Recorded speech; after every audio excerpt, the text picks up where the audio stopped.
So thank you so much for joining us. I recognize a number of names, which is very exciting. And also I wanted to thank the folks who signed up last week and you came back this week, which I greatly appreciate. And also new folks who joined. So thank you very much. This is our, as it says on the screen, our 2023 review, and then our 2024 preview. And I just, again, I really wanted to thank you for joining us. And this is our first webinar in our Winter Wisdom series. Next slide.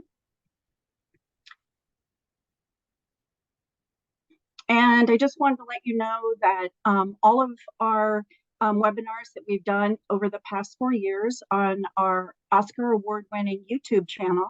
And if you haven't seen the Oscar nominations, it went out this morning. CFT is in there for documentaries. We're incredibly proud of that. So you can catch everything that we've done over the past 3 years, and all of these new ones will be uploaded. So what I'm going to do is I'm going to talk about what we accomplished in 2023 and what we're excited about doing in 2024. So if anybody is new to Connecticut Farmland Trust, our mission is pretty simple. Our mission is to protect farmland for current and future generations of farmers. It's very, very straightforward. And you'll see that we accomplish our mission in basically 2 ways. We do it by protecting land, and we also do it by working to help farmers get on farmland. So this year, next slide. This year, we protected 4 farms with 6 different easements, 479 acres. And if you're good at math and you're reading the slide, you may think, what is this? 4 farms, 6 easement, makes no sense. And the reason is that I will get into is that some farms are protected in multiple parcels. And that is the case with one of these, was actually protected in 3 parcels this year. So the number of farms that we have been protecting has dramatically increased. So in 2019, right before the pandemic, we celebrated the protection of our 50th farm. And at the end of 2023, we celebrated the protection of our 75th. So the number of farms we have protected has gone up 50% in just 4 years. And that's a little less than 6,200 acres. And they range anywhere from, get a load of this, 4 acres, just a little over 4 acres, to 210 acres. The 4-acre farm is a vegetable operation, and the 210 is a former dairy operation. We've protected farms in all 4 counties, and 92% of them are food producing. Pretty exciting. All right, next. The reason that Kimball's doing it is because I'm deathly afraid of having it stall out and then not working, and then that would be bad. So these are little green dots are all the protected farms. You can see that we have protected a vast majority of them in New London, where there's a lot of active farmland and also very good soils. And all the blue stars are the ones we just protected this year. And the one that is just above Fairfield County, you might be thinking that your eyes are playing tricks on you because it looks a little blurry. That's in fact 3. That's the farm that was protected with 3 different easements, hence the number of stars. All right, next. Okay, so we protected 4 farms, as I mentioned, and 3 of them are large dairy farms. And the reason I'm bringing this up is, and you'll sort of see a trend here in dairy farms. They're the largest properties in Connecticut. They're often the ones that have been focused for preservation because they have good soils and also because they're large. And they are threatened because just as with climate change, the milk economy, dairy is sort of moving out of Connecticut. And so in 2023, we protected, as I mentioned, 3 different dairies. So Oak Ridge Dairy Farm, many of you may or not know, you may be drinking their milk. They are the largest dairy farm in Connecticut by volume of milk produced.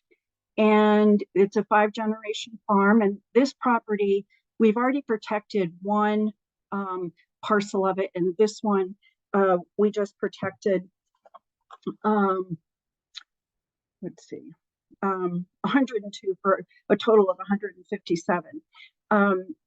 For anyone who knows about Connecticut farmland soils, the soils that are key to produce our land in Connecticut would be land that's along the Connecticut River. Because of the riverbanks are filled with silt, it's exquisite agricultural soils. And Ellington is one of these properties. Next.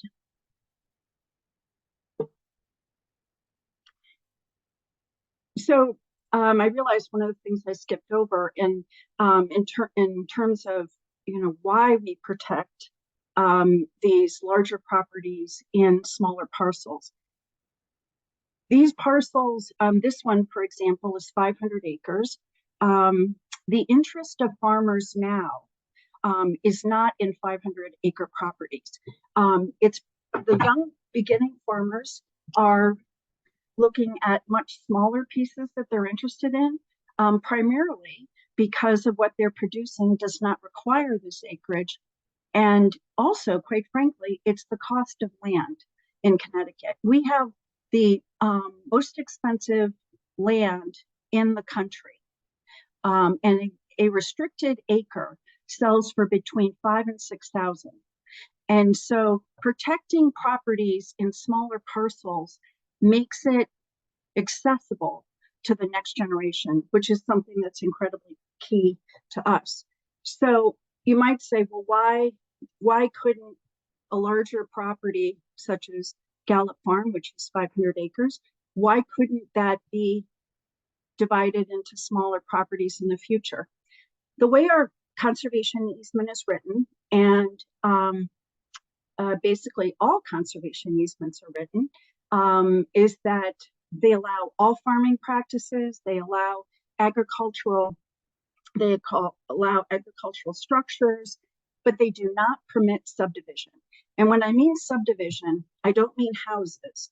I mean literally dividing the farm into smaller pieces. And so it's critical, really the only way to do it is to, when you protect a property, is to actually protect it in smaller parcels at the time it's protected. So that's what we did again with Oak Ridge, and that's what we've done. That's what we did with Gallup. The 4th phase of Gallup Farm, which is in Voluntown, was protected last year. It's been in the same family for, I think, 13 generations. And the owner, Byron, there are no more heirs. And so he wanted to protect it before it was going to be sold, and he wanted to make sure that it was going to be sold they could be sold in parcels that would meet the needs of the next generation. And by the way, it's also the largest dairy in Southeast Connecticut. And when Byron retires, it will probably go out of dairy. It may go into some other type of livestock, but it'll probably go out of dairy. Next. Dick's Farm. This is a sentimental favorite because I started talking to this landowner a long time ago. This property has been in the same family for since 1950. It's a 221-acre farm, and this one was also protected in 3 different parcels. When the gentleman, when the owner died, the father, three sons inherited it. He died in a tragic accident, so they hadn't really spoken about what was going to happen with the next generation. Three sons, brothers inherited it. They came together, which is phenomenal, that they agreed that they wanted to see it protected. And it was protected in 3 parcels. And by protecting it and getting the funds from selling the conservation easement, it enabled the brother who wanted to farm to buy out the other 2 brothers who did not want to farm. And so that was critical in terms of succession planning, that the conservation easement enabled the family to keep the farm in the family, which the father, he had flirted with conservation, I guess is the best way to put it, but he hadn't ultimately made a decision. So this was very exciting that this was, by selling the conservation easement, that they were able to, making sure my phone's not going to ring, that they would be able to keep the farm in the family. This one was also interesting because the Dix farm was the top priority for a long period of time for the Southbury Land Trust in the town of Southbury. And you may, well, why this farm over any other? Because it sits smack dab in the middle of 2,400 contiguous acres of protected land, which is pretty mind-boggling. And if any of you, have followed stuff that goes on over there, there's a 920-acre farm, a complex called the Southbury Training School, which used to be owned by, I can't remember the name of the division of the state, but it was transferred over to the Department of Agriculture, and the Southbury Land Trust holds the easement. So there's a decent amount of that 2,400 acres, and now you add, the 220 acres of Dix Farm, and you're up to 2,600 acres. And in conservation, as you know, that we all get really excited about protecting a block of land. And this is, so this one was a really exciting one. This was the missing piece. And hence, when it was protected, there was a lot of celebration over in Southbury, I guess would be the way to put it. But it really emphasizes the importance of partnerships, because the Southbury Land Trust and all, basically all volunteer land trusts, put in over $100,000 to see it protected. Next, Waldingfield Farm. This is a beautiful farm in Washington, 78 acres. It was also a former dairy in one period of time. It's been in the same family for 110 years. And 3 sons are now farming it. They did not grow up there. It was their grandparents' farm. And the eldest went back and said to his grandfather, I want to take it over. And then his twin brothers came in. So it's an example of, when people ask, is there a next generation? Here's a good example of young men who did not grow up on the farm, had no farming background, that decided that they wanted to be farmers and went back to the property. And it's a great succession plan, because who knows what might have happened to it. But now it's one of the largest community-supported agriculture operations in the state. If anybody has a share in what they call a CSA, this is what they run. They have over 250 people families that participate. And they're also one of the first organic operations in Connecticut, going back to 1990. So, all right, I think that's it. Next. So we've talked about, what we protected last year. And, I mentioned also that we're very interested in also making sure that farmers get on farmland, because farmland doesn't exist without farmers. And so an important program that we've been growing is farmland access. And that is helping farmers get on land. And one of the primary parts of our farmland access program is something called FarmLink. And what I call it, some of my colleagues hate me, or not hate me for, but don't like it when I call this, but it's basically Match.com for farmers and land. So farmers post on there that they're looking for land. Farmers, farm owners who have land that they want to lease or sell is posted on this website. And last year, through personal visits, webinars, events, bringing farm owners and farmers together, people that are on our FarmLink website, over 550 farmers and farm owners were assisted last year. And this is the collaboration that we do with the Connecticut Department of Agriculture. And so, people always ask, well, how many matches do you get through the FarmLink program? And we had 6 matches last year. And if you do think of it as Match.com, that people date for a while before they get married. And it's the same thing with FarmLink, that these matches do not happen over time, but they have been increasing. So we're very psyched about that. And in terms of like who's on the FarmLink website, the numbers of farmers and the number of farmers and farm owners have doubled between 2022 and 2023. And this is primarily because CFT made a decision to invest in increasing staffing for this particular program. So this program has gone from a half-time person to a full-time person who's really rocking it. And I can really attribute this dramatic increase to Kay's presence. So we're very, very excited about that. And I think the growth potential for this program continues to grow. We also were fortunate to get funding to send 26 beginning Black farmers to the National Urban Gardeners and Farmers Conference in Philadelphia. And it was great. We were able to pay for transportation, housing, and all of their registration. So there is no other funding that exists to do that. So we were extremely excited to be able to do that. And this lovely gentleman is Robert Peck, who is leasing a piece in Wilton. And our FarmLink staff has been working with Robert. Next.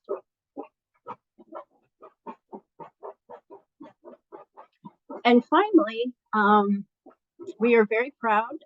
We were reaccredited last year. We were first accredited 10 years ago, and then we were reaccredited 5 years later and just were reaccredited. And basically what that means is that we have been determined to have ethical conduct, sound finances, lasting stewardship, and also responsible governance. So it's quite an honor. And I'd like to say that, we feel very confident that we're going to continue to be accredited, and we're very proud to have done that last year. Looks like we have 2 people in the waiting room.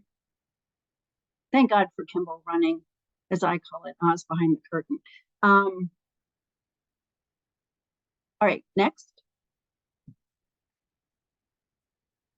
All right, looking forward, what are we going to be doing in 2024? What are we excited about? What do we have front and center? So next.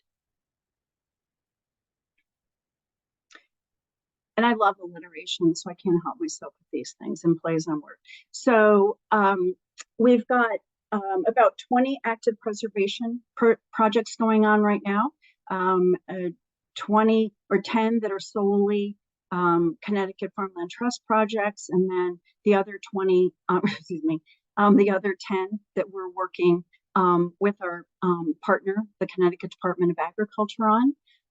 And we're expecting 5 to 6 to be protected this year.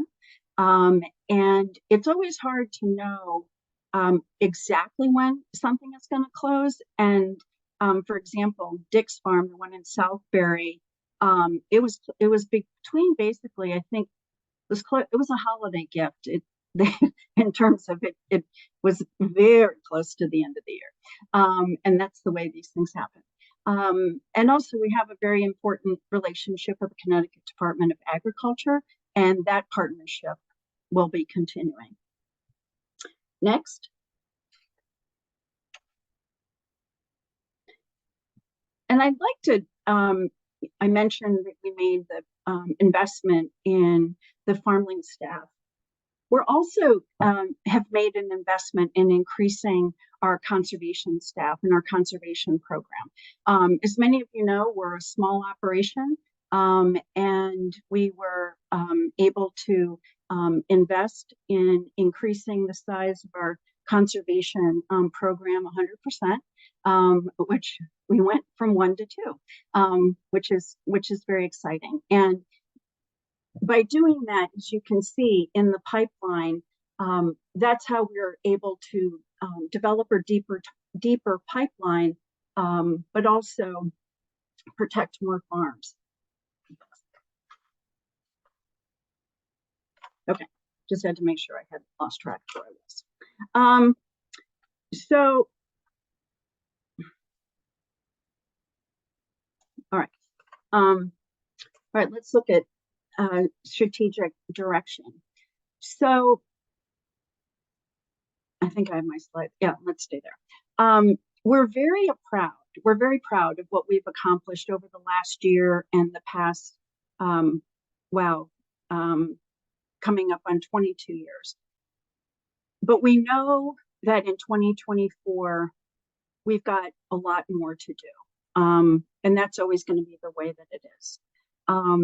We've been very good at, in these past 22 years, at conserving land and stewarding this land, but we also know that farmland is still vanishing.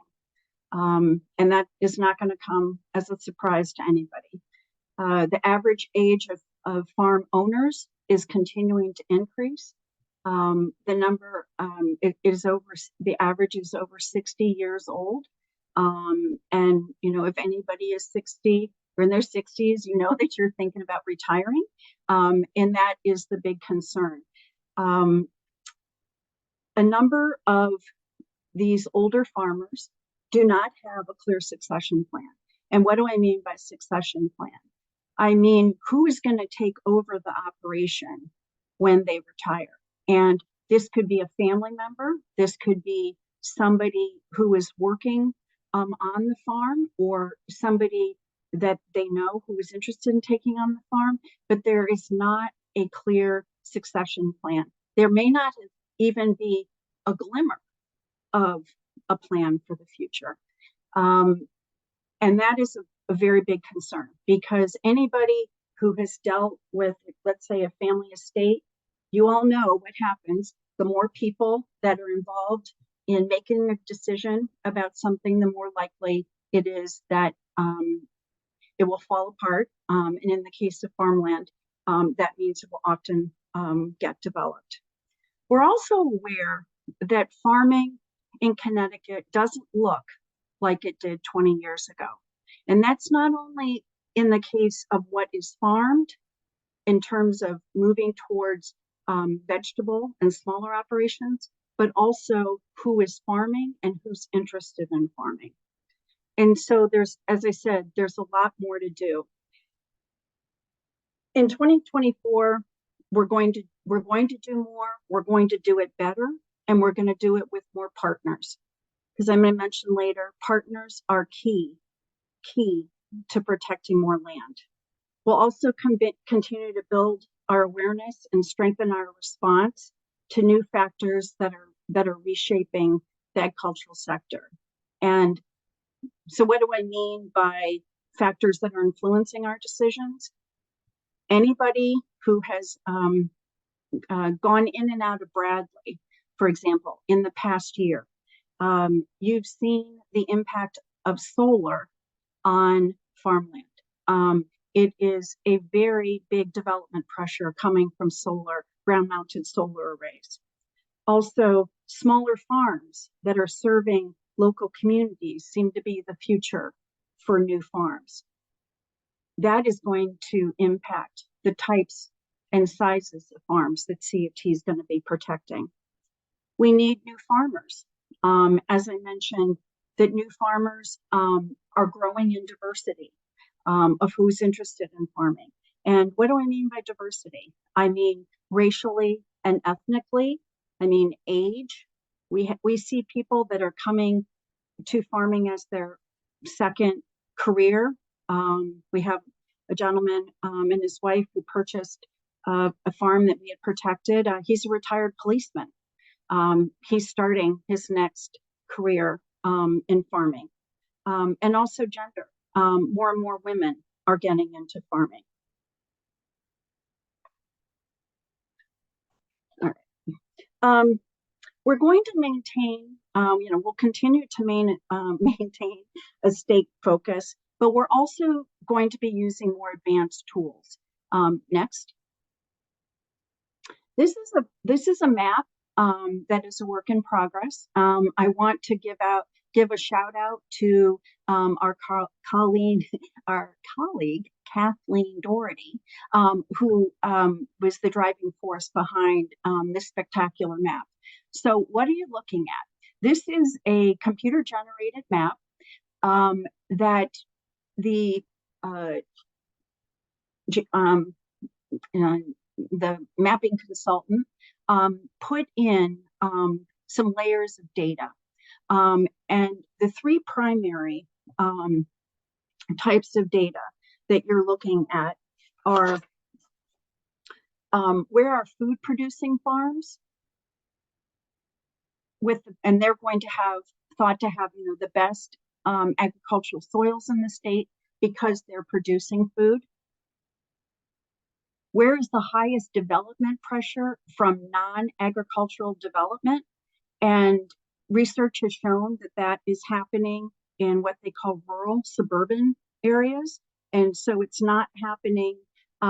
It's the stuff that you see when you drive out that are the lots that are right off the road where that farmland is getting eaten up, or you might see flag lots going back, which are the long driveways that would eat into a field, that type of development.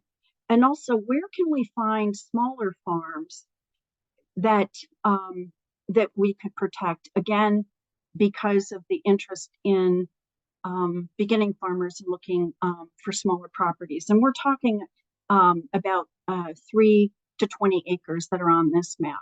So what you're looking at is the layer you see, which looks gray to me, but a very, very light purple, which looks gray, a little bit darker, and then the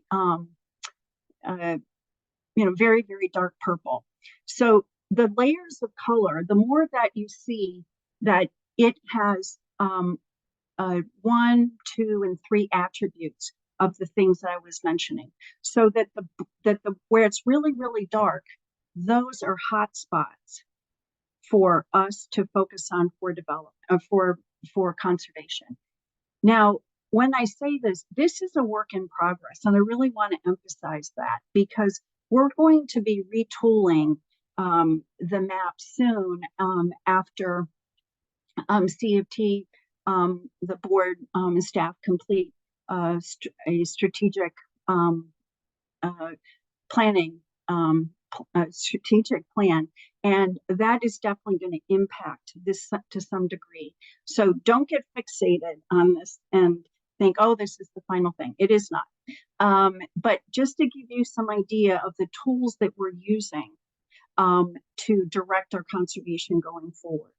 And what I describe this as is protecting the best of the rest, because there is no way that any group has an endless amount of money and time and staff to be able to protect all the land that is that is threatened. And so this is a tool that helps us focus on where we need to be doing our work now. And we're incredibly excited about this. And I think this is going to make a big deal for us going forward. Next. And again, talking about investing in new farmers, again, increasing our farmland access programs and bringing in more opportunities through FarmLink. And the big thing that we are always trying to do is to get more farmers and farm owners onto FarmLink so that we can be making more matches. Next. Oh, I guess I skipped over one thing, but before we get into farm tours, I did, one thing that I think is really, really critical. Again, one needs money to do these deals in terms of, being able to protect land, but it's also critical to have partnerships. And that's not only in partners that can bring money to the table to help purchase land, but also partners that can help us strategize about where we should be protecting land, helping us identify groups that we should be working with through our farmland access program. So that means working with land trusts, that means working with conservation buyers. In some cases, conservation buyers are people that purchase the property to get it off the market, and their sole purpose is literally to get it off the market until it can be protected. We did one of those in 2022. And also working with organizations that are agriculture related, that work, represent farmers, but also advocacy groups. And then in terms of like new partnerships, looking to work with urban farmers who are looking to scale up their operations. Again, new and beginning farmers who are looking to get on land with a strong focus on helping farmers of diversity get on land, helping farm owners with succession planning. And something that I'm very pumped about is the opportunity that we have through some organizations is to access conservation lending with no and low interest loans, which I think is going to make a very big difference for us. Next. So I can never, ever not put a plug in for our farm tours. We have one already set, and we may have one at a amazing chocolate operation here in Connecticut. And I don't want to spill the beans on that one, but I'm really hoping that that one's going to happen. That one sounds very promising. And we hope to see you there. I think we're looking at 2 or 3 for this year, and details will be coming on social media and our e-newsletter. We might do an airdrop of leaflets. No, Kimball's horrified when I say that. And we will not be doing that. But you'll be getting information about those as soon as they come out. Right, next. And last but not least, we have another webinar coming up. I believe it's a week from today. Kathleen Doherty, who is our Senior Conservation Manager, who is going to be talking about trends in farmland conservation. Kathleen is phenomenal. I strongly recommend this.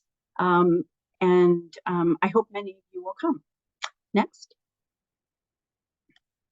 And before I open up for questions, I just wanted to say all of us at CFT, staff and the board, are incredibly excited about 2024. And I hope you're excited too. And I hope you follow us on social media and also that you follow our e-newsletter, as well as, reach out to the staff.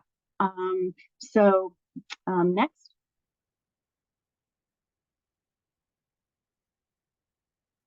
So this is my contact information. I love this picture. This is one of our protected farms.